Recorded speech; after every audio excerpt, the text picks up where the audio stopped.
When Mariah Jenkins first stepped foot into the Duval County Detention Center, she was just 26 years old, young, scared, and already deeply familiar with the bitter taste of betrayal. Her charges? Possession with intent to distribute and resisting arrest.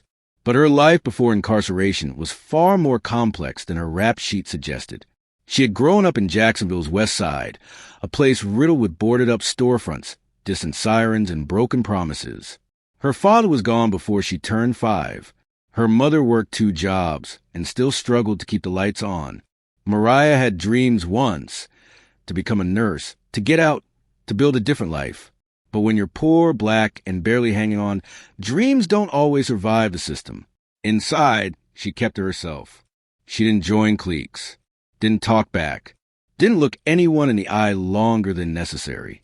But even silence couldn't shield her. The guard were harsh. Some enjoyed provoking inmates just to watch them snap. Others watched for entirely different reasons. 3 weeks into her pretrial confinement, she was appointed a public defender, a man named Tom Rickman, mid-40s, balding, clean-shaven with a courtroom swagger. He wore tailored suits and walked with the confidence of someone who had bent rules before and never been caught. Tom had a reputation around the courthouse. Smart, effective, but unorthodox. Some whispered that he got too close to his female clients. Others said he crossed lines that should have cost him his license. But no one had proof, or at least no one willing to speak. Their first meeting was brief. Mariah sat across from him in the cold, metallic legal visitation room, chained at the wrists. She was used to indifference. But Tom looked at her like she was human, like she mattered. That first look, that's all it took. "You don't deserve to be in here," he said, flipping through her file. "You're smart. You've got a future. I'm going to get you out." She wanted to believe him. Over the weeks, their meetings became more frequent. At first, it was about the case, probable cause, the search warrant, the holes in the arresting officer's statement. But slowly, the topics began to drift. He asked her about her childhood, her dreams. He complimented her handwriting. He brought her books, told her which pages to highlight. She started to trust him, and then one day, he brought her a soda, a simple cold grape soda. To anyone else, it might have seemed harmless, but for an inmate, receiving anything from the outside without documentation was against every rule in the book. She hesitated. "I won't tell if you don't," he said, smiling. It was a test, one she didn't realize she was taking. From there, the boundaries kept shifting. He brought her snacks, then a comb, then a handwritten note, a page torn from a legal pad. "You deserve someone who sees you, not just as a case number, but as a woman, a whole woman." Mariah hid the note inside her mattress lining. She read it every night. He began arriving after hours. Their sessions would run late. Sometimes, the guards would look the other way. Other times, he'd close the blinds on the visitation room windows. "Attorney-client privilege," he'd say, smirking.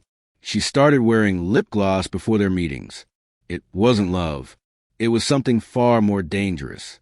For Mariah, the affection was validation, safety, a fragile hope that someone, anyone, could see beyond the orange jumpsuit and mugshot. For Tom, it was power, control. He knew the rules, knew how to manipulate them. And she had no real choices. Soon, he stopped discussing her case altogether. She was no closer to trial than she had been when she arrived. Her bond hearing had been postponed. Discovery hadn't been filed. But none of that mattered in their secret world. The one behind locked doors, where eye contact lingered too long and touches happened too quickly.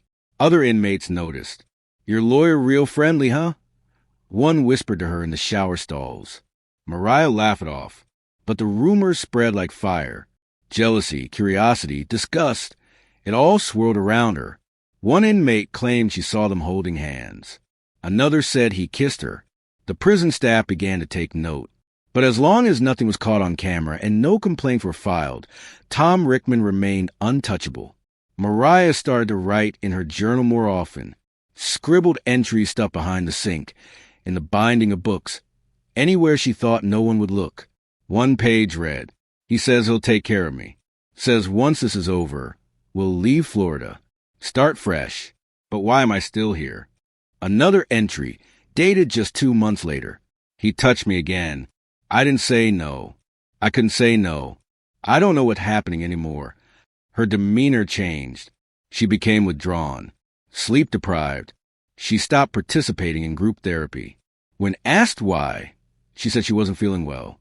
The prison nurse noted nausea, vomiting, and extreme fatigue. A urine test was conducted quietly.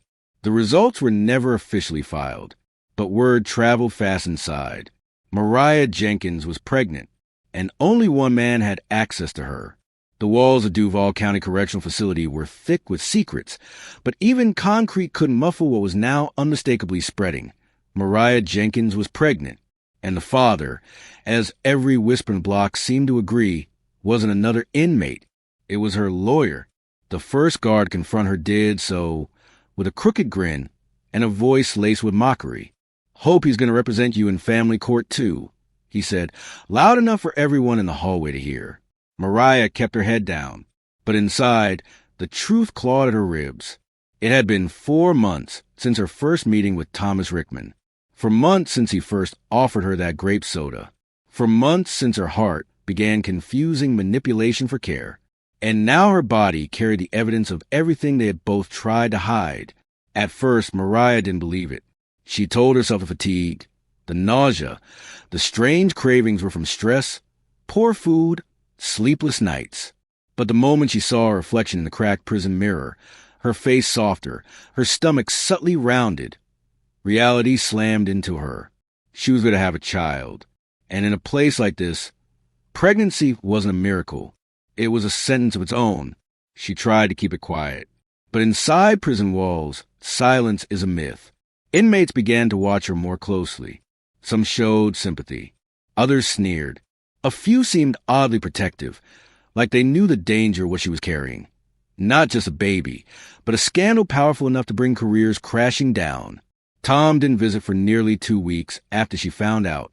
And when he did, he was jittery, fidgeting with his cufflinks, checking over his shoulder every few seconds. "You can't tell anyone," he whispered the moment they sat down in the legal room. The blinds were closed again. The cameras conveniently disabled. "I didn't plan this, Tom," she said, barely able to look at him. "I know, but if this comes out, I could lose everything." She stared at him. "You think I haven't already?" He reached across the table, took her hand, but his touch felt different now.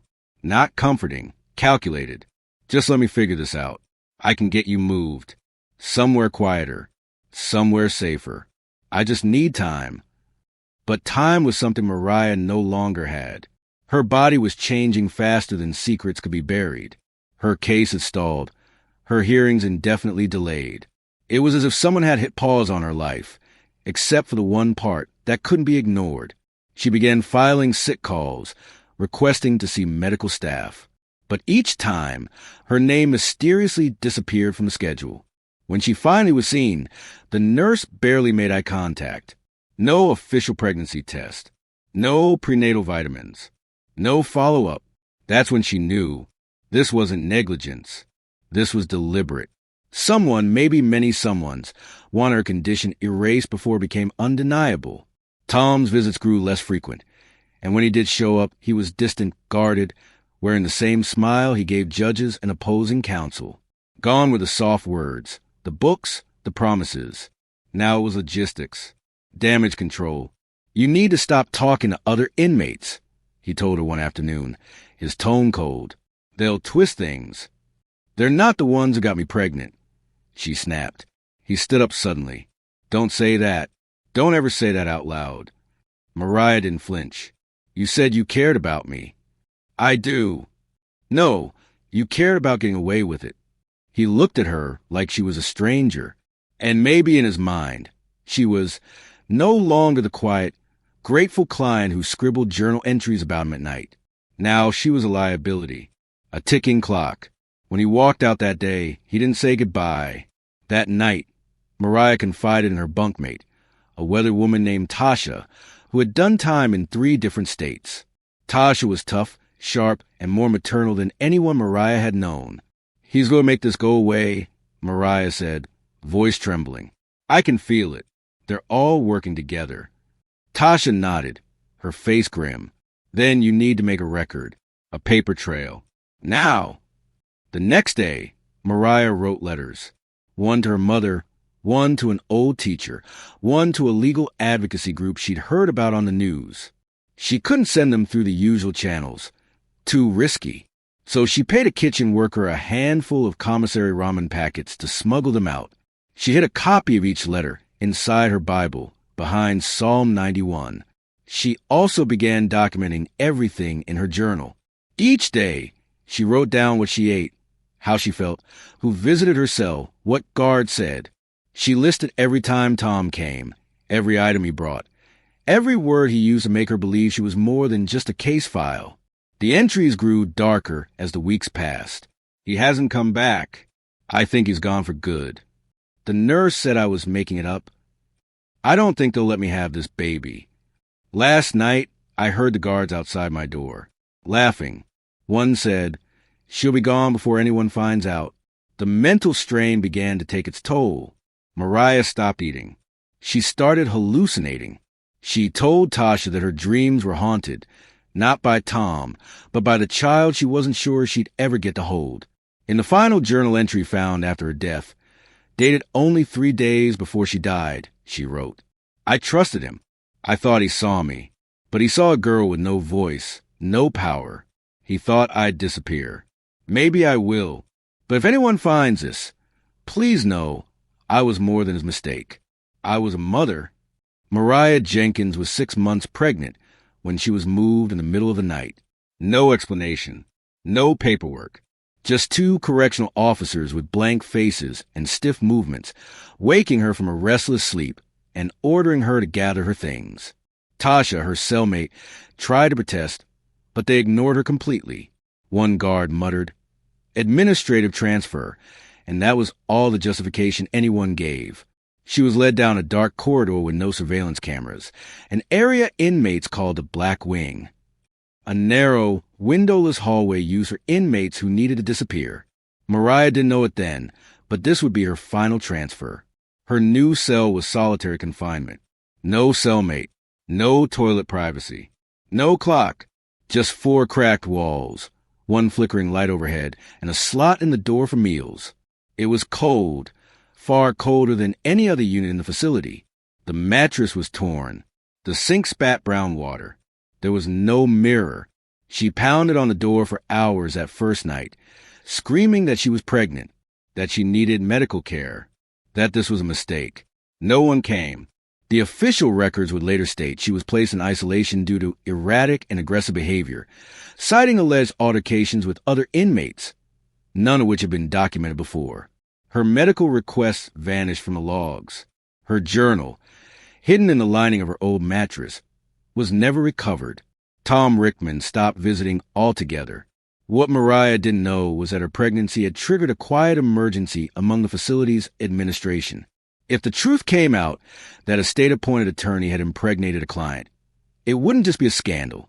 It would expose a chain of failures stretching from the courtroom to the correctional facility, threatening reputations, careers, pensions. An emergency meeting was held behind closed doors between prison officials, legal advisors, and a representative from the state's attorney regulation board. Tom Rickman wasn't present, but his future was discussed. The consensus? This could never make it to the press. The strategy was simple. Discredit Mariah. Control the narrative. Eliminate any trail that led back to the lawyer. Warden Douglas Ayers, a man known for his polished speeches and icy temper, took the lead. He ordered Mariah's classification to be changed to mentally unstable with history of violent delusions, a status that would automatically restrict her communication privileges and subject her to isolation at the discretion of medical staff. Her visitation list was purged. Her legal calls were blocked. Even her mother, Cassandra Jenkins, was told Mariah was under psychiatric review and unable to receive visitors for her own safety. But Cassandra didn't buy it. She'd always trusted her daughter's instincts, even when others doubted her. When she didn't hear Mariah's voice for 2 weeks, she drove the 5 hours to Duval County herself. She brought her daughter's favorite snacks, a handmade baby blanket, and a list of legal contacts. But when she arrived, the front desk guard barely looked at her. "She's not authorized for visitation," he said, flipping through a clipboard without meeting Cassandra's eyes. "Why? I'm her mother. I've been seeing her for months." "Ma'am, I can't give you any more information." Cassandra pressed her palms on the glass. "Is she okay?" "She's fine." He said it too quickly. Inside solitary, Mariah was anything but fine. Her stomach had begun to cramp. The nausea returned. Her ankles swelled. The food they passed through the slot was cold and unrecognizable. When she begged for a doctor, she was told one would review her chart. No one came. She tried writing messages on napkins, stuffing them under the door. She scratched letters into cement while using a chipped piece of tile. "I'm pregnant. I need help." Nothing. A week into isolation, the mental toll began to fracture her. The silence, the cold, the fear that something was wrong with the baby. It all piled on her chest like a stone. One night, she curled on the floor and whispered prayers to the child she still hadn't named. "If anything happens to me," she said through tears, "please let someone find out. Please don't let them erase me." Meanwhile, Tom Rickman was in damage control mode. He hadn't reported back to the jail. He didn't respond to court inquiries. His law office, tucked in a dusty building near downtown, had closed its doors. Rumors were he'd taken a medical leave. Anxiety, some said. Others whispered he had fled the state. Behind the scenes, he was negotiating immunity. He agreed to resign from the state bar in exchange for silence. No admission of guilt. No criminal charges. His record would show voluntary surrender. Nothing more. A quiet deal brokered in dim conference rooms by people who preferred clean exits over courtroom fireworks. No one ever asked Mariah what she thought. Then came the final blow. A falsified medical report surfaced in Mariah's prison file. It claimed she had suffered a severe psychotic break, that her pregnancy was a fabrication, resulting from delusional disorder. The note was unsigned, unverified, but it was enough.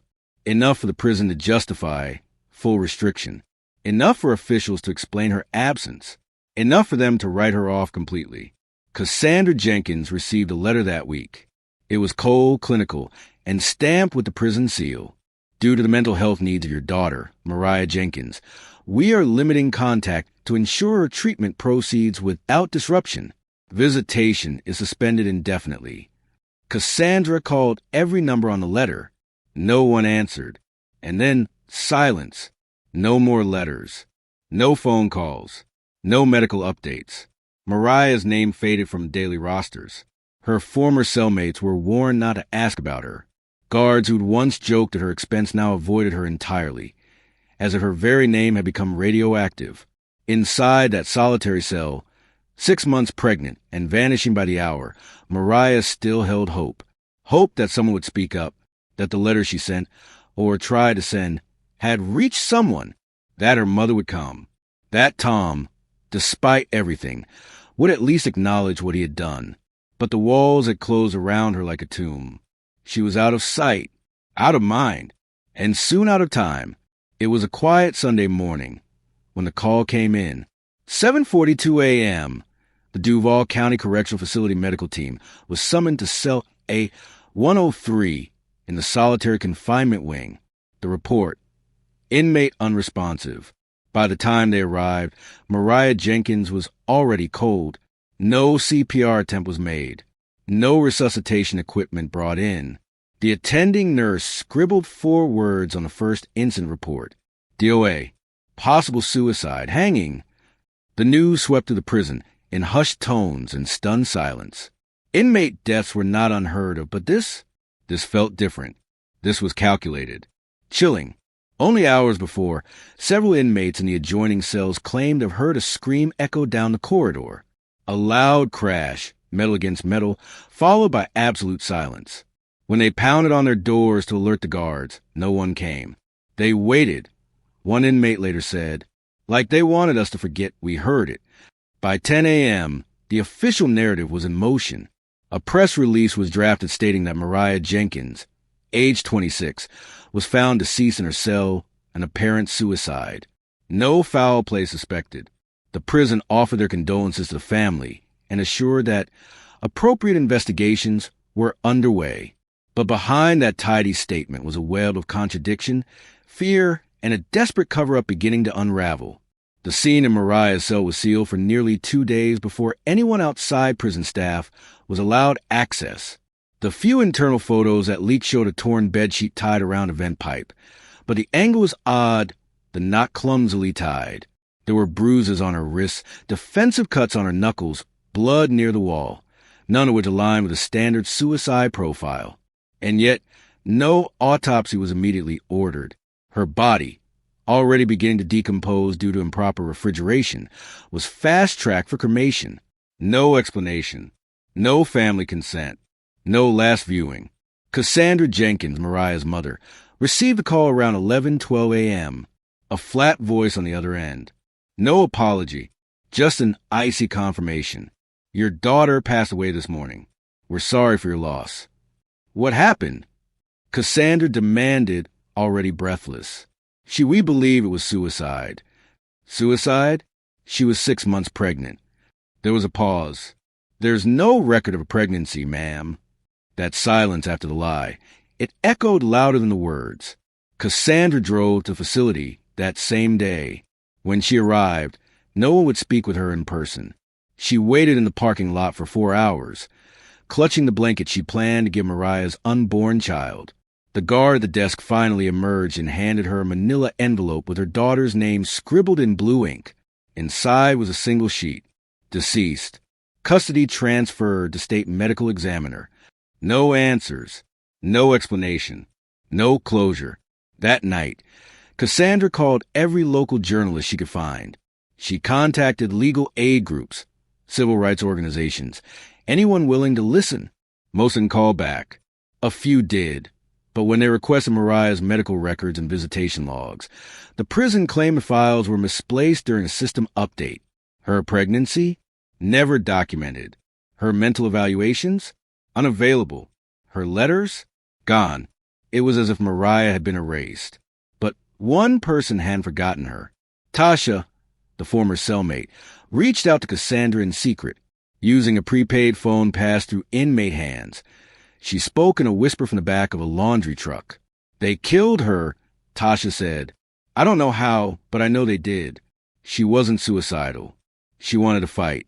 She was terrified, yeah, but she wanted to live. She told Cassandra about the notes Mariah wrote, the journal she kept, the threats she received, the names she whispered in her sleep.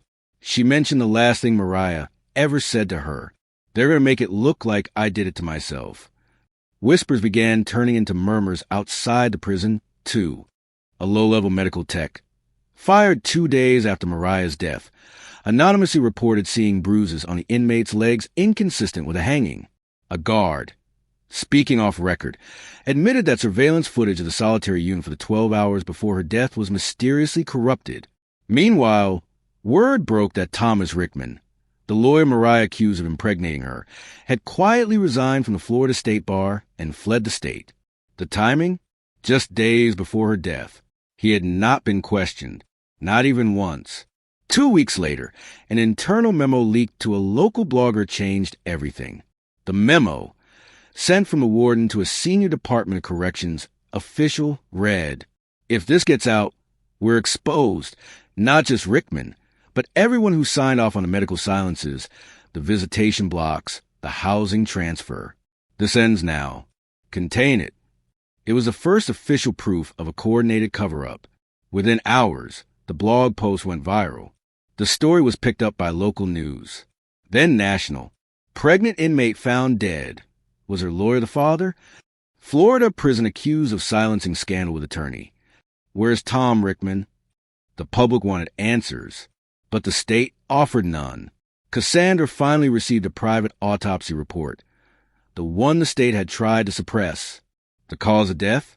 Asphyxiation due to strangulation, inconsistent with self-inflicted hanging. Secondary findings?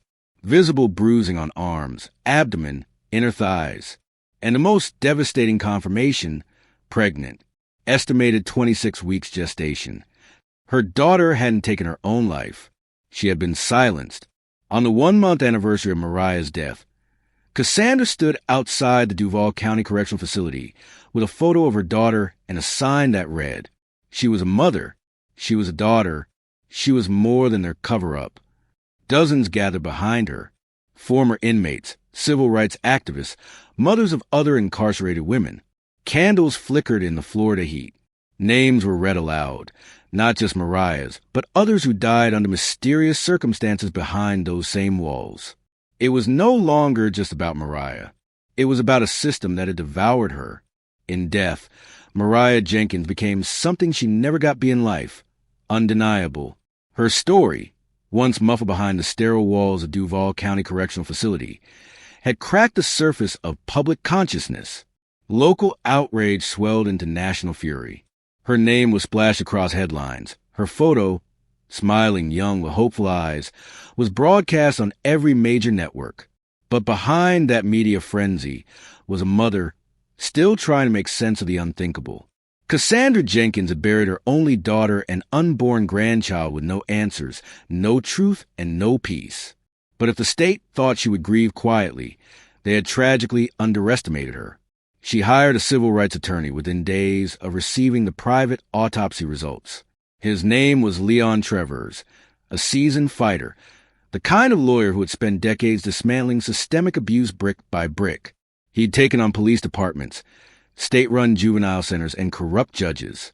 Now, he had one goal, justice for Mariah, and he wasn't alone. Within 2 months, the Jenkins Family versus Florida Department of Corrections became the most closely watched wrongful death and civil rights case of the year. The 68-page complaint accused the prison of gross negligence, obstruction of evidence, deliberate indifference to medical needs, and conspiracy to falsify records. Most damning of all, it directly named Thomas Rickman as the man who fathered Mariah's child and used his legal access to violate, manipulate, and ultimately endanger her life. The state tried to push back. Their first line of defense? Discredit the victim.